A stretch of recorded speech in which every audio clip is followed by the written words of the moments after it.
hand, casting may be Pete Maina's preferred personal approach for fishing for muskies, but he and fellow ESOX expert Marc Thorpe are set on furthering the sentiment that aggressive trolling can be even more engaging when done correctly. We got one.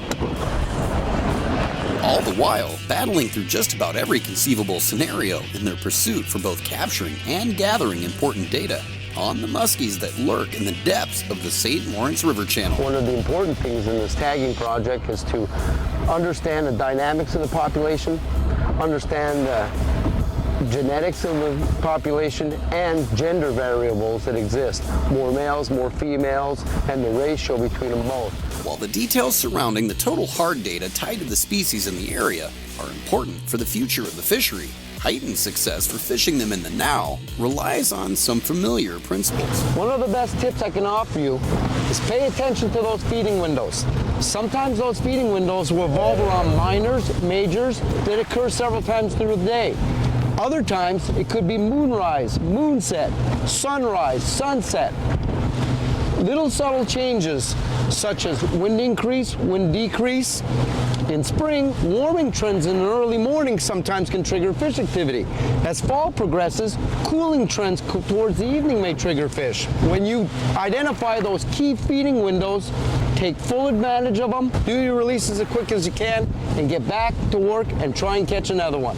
One of the advantages to trolling, be it for muskies or even other species like walleyes, is the ability to mix things up on a lure or two to stay on top of possible changes in what the fish might respond to, especially during slower periods of activity. Well, the good news about the pain and waiting part of muskie fishing, which unfortunately there's a lot of, is that eventually it ends. One thing that just had recently worked is actually with a really high bait, orange bottom and bright side. Marc's hollered at me again, hey, the rod's going off, and it was kind of interesting because I didn't think it was that big of a fish, because when I turned around and saw the rod, I saw that rod bucket right away, and that's usually an indication of a smaller fish. All of a sudden they decide they're in a better mood. Ooh, I can see her rolling around down here. Fish pulls, stops, pulls, stops, puts on the growl. I grab the net, fish on one side of the boat, swings to the other side. As I go to dip the net, I got hung up on the rod holder and just fumbled it. Hold on. No, I'm in a butterball of a mess. And then what's so interesting is this water is just gin clear here. And that's when I started commenting to Marc, it's much bigger fish than I thought. So we tagged this fish, and given the health of the fish, I decided to take a sample of DNA just to give us an idea of population dynamics throughout the river and see if there are any disparities amongst the families. I wanted to get the mask off so everybody could see how happy I am that we got this nice fish. Oh boy, yeah, that's a nicer fish than I thought, dude.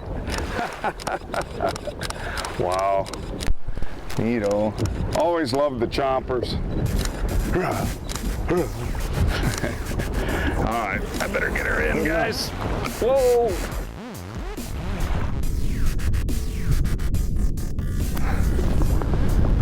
She's getting it together here, Marc. There she goes. Kind of right underneath the boat. We're going down good. All right. That was a lot bigger one than I thought, man. That was cool. Big male, man. Big male. Yeah, that is a big male. I gotta pee. Look at that. How long? I don't know what the girth is. Probably gonna get wet. We're probably gonna fall down. So he'll never stop. You were supposed to say bite. Wow! Whoopee! Here we go, Marc!